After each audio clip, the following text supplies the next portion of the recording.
And we're back one more time for episode 261 of The Horror Guys. Yay! I'm Brian. And I'm Kevin. And as always, except for last week, we've got 4 movies and a short for you. Yeah, last week was the best of. The best. Well, of, sort of last week. It was like half week. 3 days ago. Yeah, our recap of what we liked and didn't like in 2023. We were probably about 40% in agreement, and the others were all kind of different. You're going to have to listen to that one, figure out who What you we agree liked, with what most. we didn't like. Yeah, and this week we got a whole bunch of new stuff, All 2023s. so we can't spoil the heck out of them. Nah, we'll just we'll give you play a little nice taste. on these. We'll give you a little taste, and if you want to read the whole thing, you can check it out on the website. We will start out with the new Thanksgiving movie from Eli Roth, which just hit streaming. We are not really that far behind. Right, we missed it for the actual Thanksgiving, but yeah, and. Well, we didn't miss it. It just wasn't available. Yeah, and another new one called The Tank. Ooh, it's like a war drama? No. They drive the tank through town? No. Well, it's a war of sorts, but it's not that kind of war. Not that kind of tank. No. And Saltburn. You might have heard a lot about that. It's been getting a lot of buzz, and we saw that. And a documentary, House Origins, the Carmichael Manor. Longest title of the movie of the year, probably. It's a real documentary, right? No. Oh, it's one of them faux documentaries. It's found footage. Yeah. It's not even a documentary. It's just... Oh, it's a document. They're making a documentary. Oh, yeah, okay, all right. Yeah. And an oldie, couple oldies classics. On the newsletter. Yeah. The Dungeonmaster. That was 1984, wasn't it? I saw that when it came out and kind of liked it, and man, it was the dumbest thing ever looking at it last week. Well, I never saw this one. I missed it completely, and yeah, it was kind of awful. Yeah, it was really awful. A lot of 80s movies, you watch them and it's like, wow, that's cool. That's so 80s. And very retro, very it's kind nice, of very held cool. up. This is and just kind of stupid. Entertaining, and yeah, this was none of those good things. Yeah. And an old black and white one, The Most Dangerous Game. The original from 1932. Yeah, based on the most popular short story of all time. And it's been played and replayed in a lot of movies and TV episodes. I remember an episode of The Incredible Hulk that played off of that, where David Banner was being hunted on an island. And that really turned out to be the most dangerous game for somebody. Went poorly for the hunter since, you're hunting the Hulk, yeah. Did he know it was the Hulk? He did not at the time. He just some random hitchhiker, huh? Yeah. Uh-huh. All right, well, very cool. Of course, to read any of these, including the bonus reviews, you can go over to horrorbulletin.com and read them right there on the screen, or sign up for the mailing list and get them in your email box once a week. Or you can check out horrorguys.com, where we post the 4 movies and the short from the podcast, one a day. Goes on forever and ever and ever. There's thousands there now. Mm-hmm. Or and we keep making more. We do, yeah. HorrorGuysShop.com, where you can pick up all our books.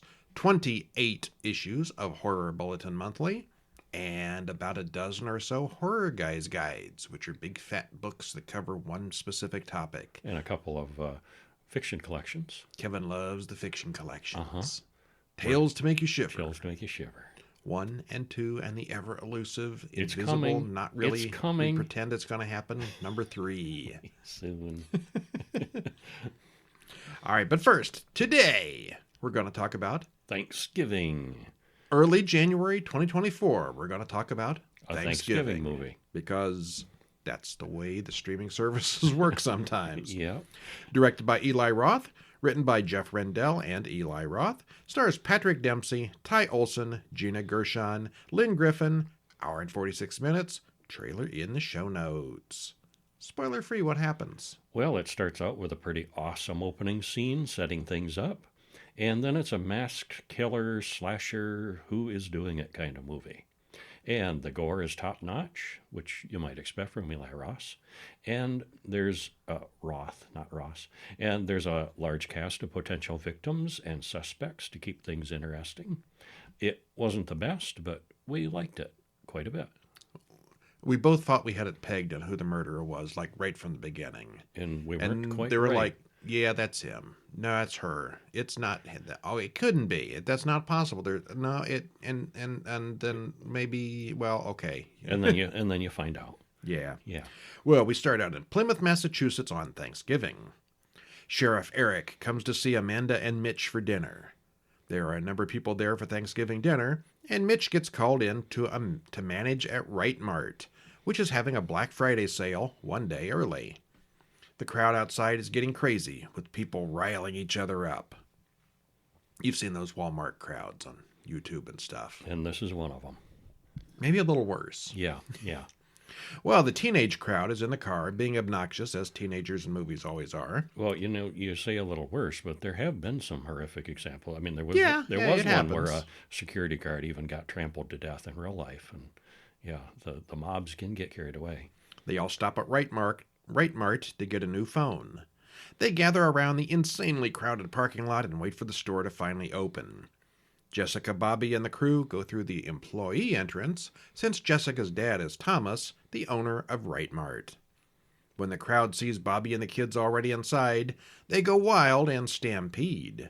One of the two guards gets scared and runs away. And now, retail carnage.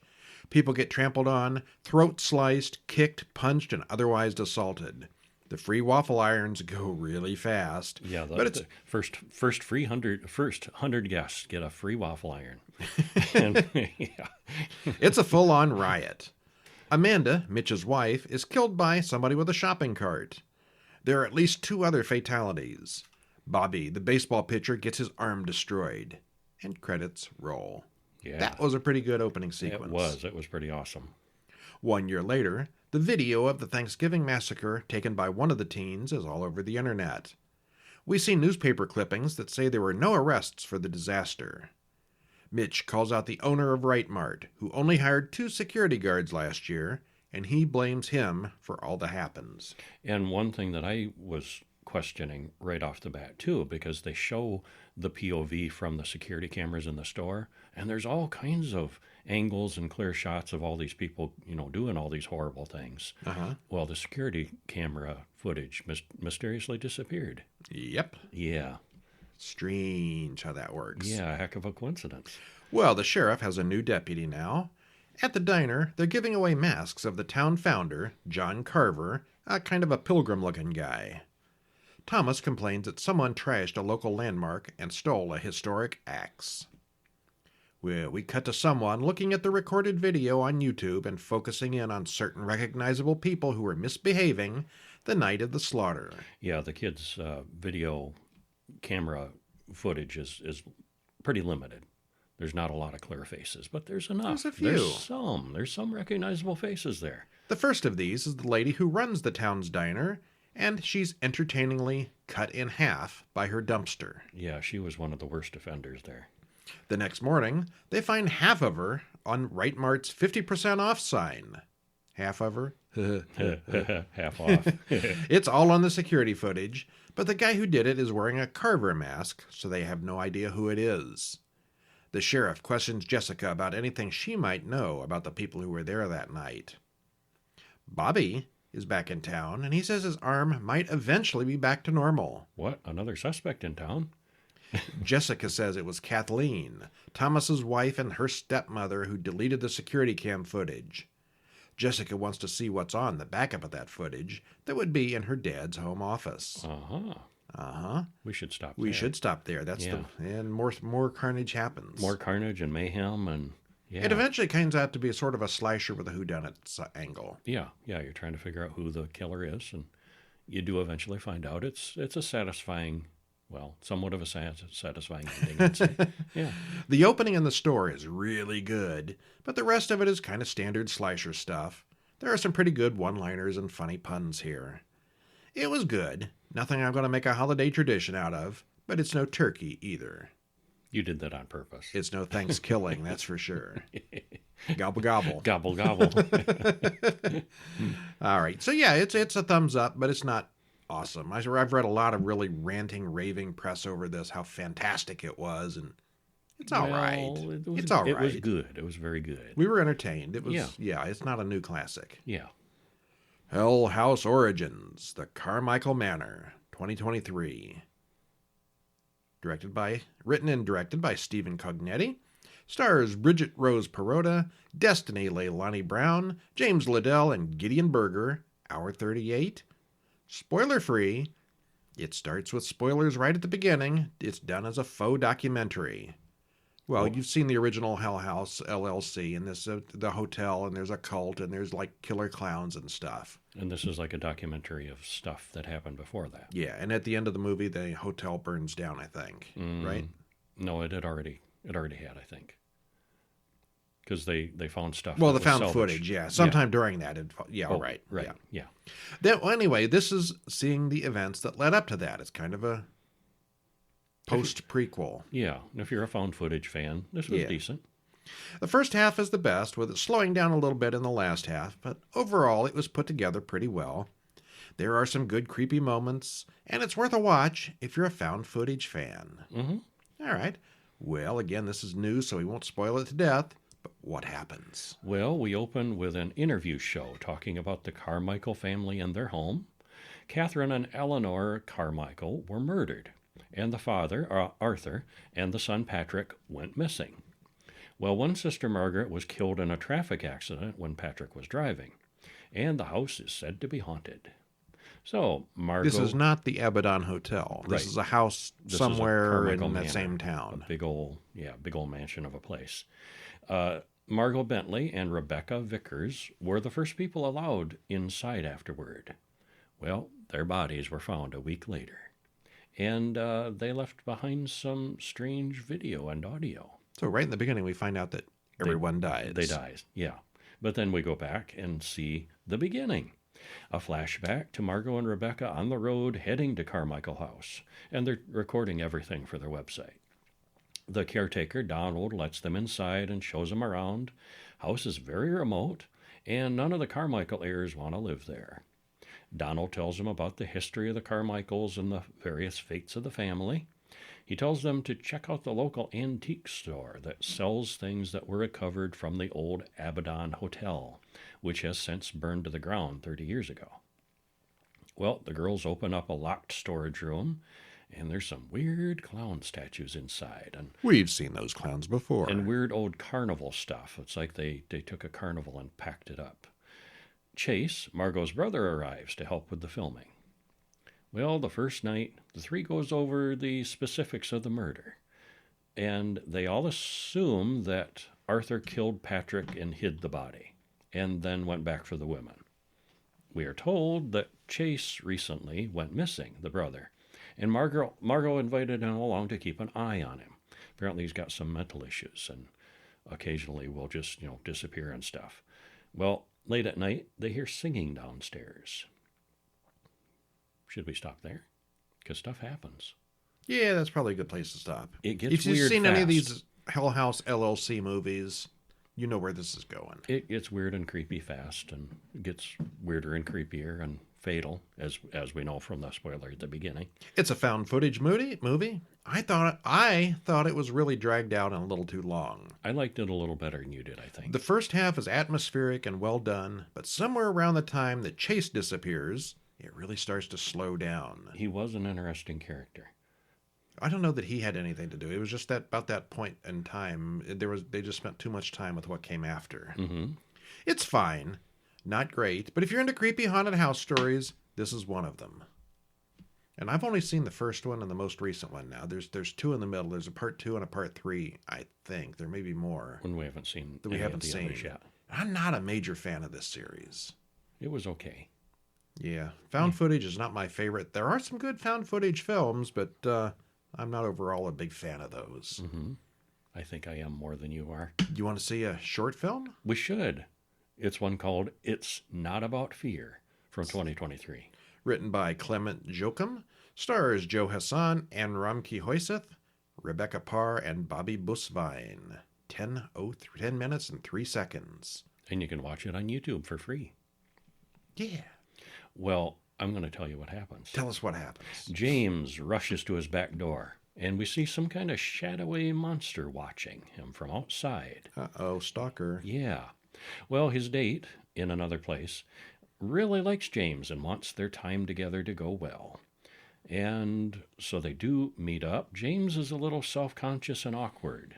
Even more so when he sees the black glowing-eyed creature watching him from the doorway. He's seen this before. It's not like it just suddenly appeared. Yeah. James stares down the creature. He knows it's there, turns the lights on, and it vanishes, but then it keeps coming back. And is this going to be the best date ever? We'll have to watch I wouldn't put and any see bets how on they- that. Yeah.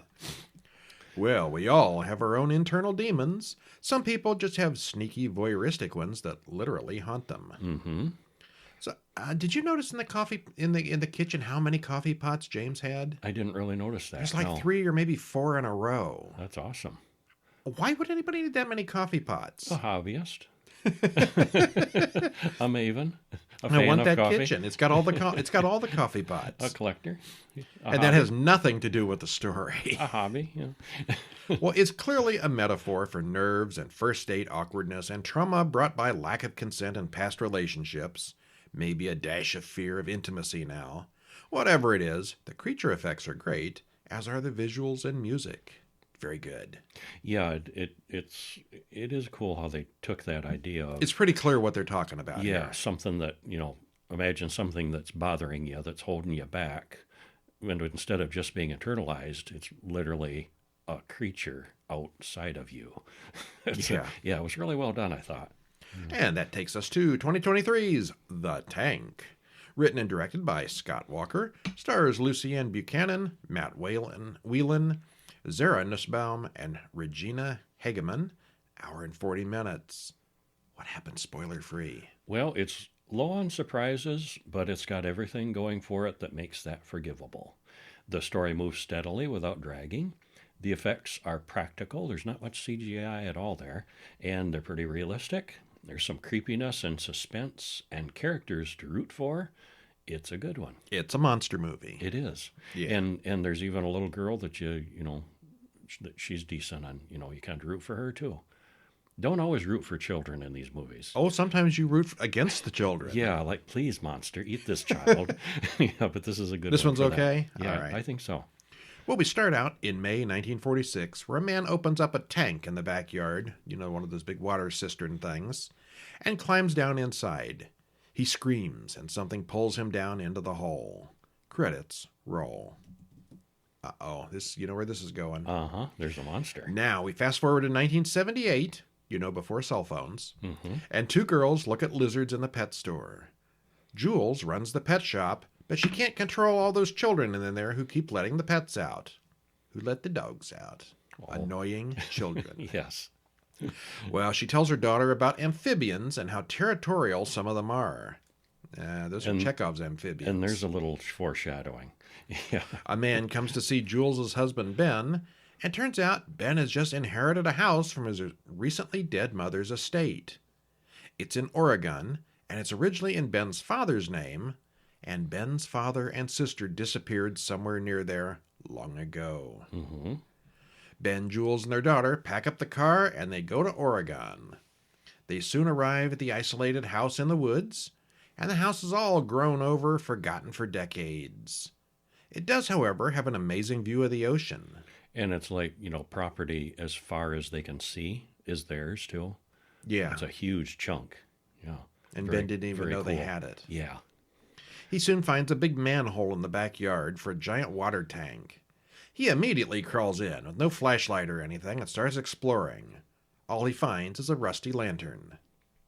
Yeah, there's way too much light down there. There should was. be. Yeah. But it's okay. We can see that way. Well, we get a cleaning montage as the family gets settled in.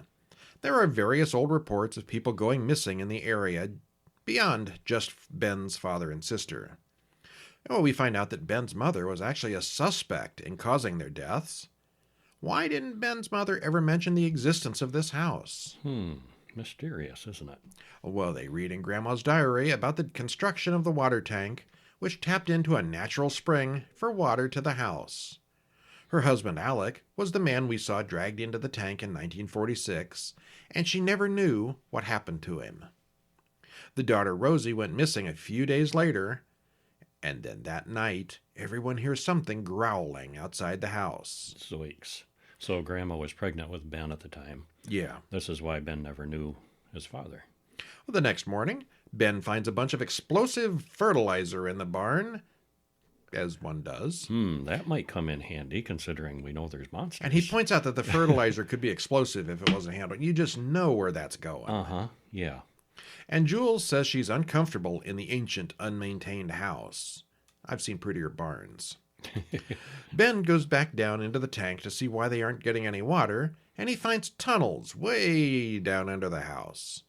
He turns a valve, and the water starts coming out of the pipe. He also finds a whole big cave system down there. Just inside the cave, he finds some large amphibian that's dead, but Jules is fascinated by the teeth on the thing. Mm-hmm. Later, the little girl looks down into the tank and screams. There's something big and slimy down there. Suddenly, a woman comes in. Oh, wait, it's Muriel, the realtor, here to talk about selling the house. And the property, and it's a huge offer that they're being given. Yeah. Ben's mother always refused to sell the huge property, but Muriel, however, has offer letters in hand from people who are ready to buy. She walks back to her car, parked out in the woods, and something watches her leave. And of course her car gets stuck and something gets her when she gets out to investigate. Late at night, Jules sees something monstrous looking in one of the kitchen windows. And oh, the dog goes missing. We should stop there. We should stop there. And more stuff happens as it gets worse and worse. Yeah, well, this is sort of like The Descent meets Aliens. Yeah, a little bit. It's got some elements of both. Very claustrophobic underground stuff. And the creatures are creaturey. And the trailer doesn't show much, but it turned out it's pretty good. The pacing is good, and it never slows down or gets too talky. There's not a huge body count, but enough to keep it interesting. The sets and locations are excellent, and everyone's motivations more or less seem believable. Yeah, mostly. Mostly except for Ben, who goes into that tank knowing what's down there, when the family could have just hidden in the house or ran to the car. You know, all three of them together, walking to that car, probably would have been fine. Maybe. Also, everyone can see really clearly in that dark cave when all the flashlights go out. Well, that's for our benefit. Well... And if it was all dark, we'd be complaining, and then things happen in the dark, which sometimes movies are filmed that way. So I'd much rather see it, filmed this way, and we say, yeah, it wouldn't be that light, but hey, it's nice to see. Okay, well, it's all right if you don't think about it too hard. Mm-hmm. Which takes us to Saltburn from 2023. Written and directed by Emerald Fennell, stars Barry Keoghan, Jacob Elordi, Rosamund Pike, and Richard E. Grant. 2 hours and 11 minutes. Ooh, a long one. And I didn't think it seemed that long. No, it kind of purred right along, didn't it? Yeah, it this sure one did did. not get boring. Yeah. Which is weird because it seems like not much happens through most of it. Yeah. When you look back on it, it's really so low action. I mean, stuff happens, certainly. It's my favorite of the week, by the way. But not a lot happens until the end. I think it's my favorite of the week, too. I mean, they were all good, but yeah, this is my favorite of the week. It's creepy and weird. And yes, we are going to say it qualifies as horror, but without spoiling it, we can't say why. Uh-huh. Watch from the trailer, I was expecting Call Me By Your Name. It looked like a gay romance movie. Mm-hmm. And it's not. Not exactly. Not really. It's quite a bit different from that. It's more complicated than that. Well, it's at least parallel to horror, a psychological drama thriller with some dark humor to it. And it's listed, if you go to IMDb, as a drama, thriller, comedy. Mm-hmm. Doesn't list it as horror. There's a couple of laughs in it, but I would not call this comedy. Not comedy, no. There's some real dark humor. A little. Oh, there's a few chuckles, yes. Yeah. The acting is stellar, the story is interesting, and it pulls you along, wondering how things are going to unfold. Barry Keoghan is in his 30s, which he's kind of pushing it to play a young college student. Actually, he looks older than 30 in some of the scenes. Some of them. But he's skillful enough in the role for it to be forgivable. We really enjoyed it. Yeah, I really did. He is he's the weird-looking kid in Killing of the Sacred Deer. Mm-hmm. And he's weird-looking in he's just kind of... Well, he's a little funny-looking. Yeah, That's which how I he think looks. makes him very creepy in these movies. He's weird, and he doesn't even have to do anything. It's a look, yeah. It's a look. He can't help how he looks. So, yeah, leverage it. All right, again, no spoilers, but where's it go? Well, Oliver walks to school as credits roll. The sign says, "Welcome, class of 2006." And it all looks very British. They're at college. Well, he and Michael appear to be the only working class students in the place. And we do find out later on that this is Oxford. Yes, So it's not just random Hogwartsy looking school. you're right. It's like Hogwarts without the magic. Yeah. Well, Michael seems a little unbalanced and wants to be friends with Oliver and keeps pushing. And he's very odd. Michael, he's an odd fellow. Well, the professor, there's a special tutoring session. He's surprised to find that Oliver has read the whole 50-book reading list already. And Farley is there for tutoring as well. It's the two of them meeting with the professor. Oliver seems very introverted, doesn't really catch on with everyone else a lot of the time. Well, Oliver's biking along, runs into Felix, whose bicycle has a flat tire. And Felix is late for class, late for a meeting, something. And Oliver's like, I'm just on the way to the library. Why don't you borrow my bike? And Felix really appreciates that. Well, it looks like Oliver instantly develops a crush on Felix. Felix starts including Oliver in his friend group, which Oliver really appreciates because it gets him away from Michael, too. Felix starts including I'm getting all tongue-tied. Felix starts including him more and more. Oliver mentions that his friends his parents have mental health and addiction problems. And Felix is all ears listening to the problems that Oliver has. And growing up in a poor neighborhood, and, his childhood was just awful. Well, Felix's friends don't care as much for Oliver since he buys cheap clothes and has a scholarship. Yep, they're all upper-class snobs. Oliver hangs out outside Felix's window and watches him have sex with one of the girls. Well, that's not creepy. One of Felix's girlfriends wants to have sex with Oliver to make Felix jealous, but Oliver kind of talks his way out of it. Don't overshare. Yeah. Well, Oliver gets a phone call, and then he tells Felix that his father has just died. And Felix is surprisingly supportive and invites Oliver to come home with him to Saltburn, his gigantic mansion home in the country, for the summer. Well, they get there. Duncan the butler is oddly terrifying. It's a huge place, and Oliver is astounded and intimidated. Well, after they get settled in, Felix tells him, meet us in the library. And, of course, Oliver, heading there, hears Felix's family talking about him and poor people in general. He meets Pamela. That's a guest who's overstayed her welcome, and Felix's parents, Elspeth and James. And Elspeth is very plain-spoken and seems to have no filter. Felix mentions that they all dressed for dinner here, and Oliver isn't prepared for that, but Felix has a spare tux. Got to wear a tux for family dinner. Yeah. That's quite upper crusty. Yeah. Well, gradually Oliver gets in the club with the young folks. They go to a field, and Oliver shows up in his trunks, and they're all laying in the grass and the thistles and thorns. You have to be naked here. Yeah, we don't allow bathing suits here. They're just laying in this tall, dead, weedy, hay-looking grass. It's full of bugs. All naked. Yeah. Well, we should stop there, shouldn't we? Yeah, okay. Stuff it gets weird. Oh, yeah, the weirdness happens almost immediately thereafter. Yeah, it starts getting weirder and weirder. It just goes. Yeah.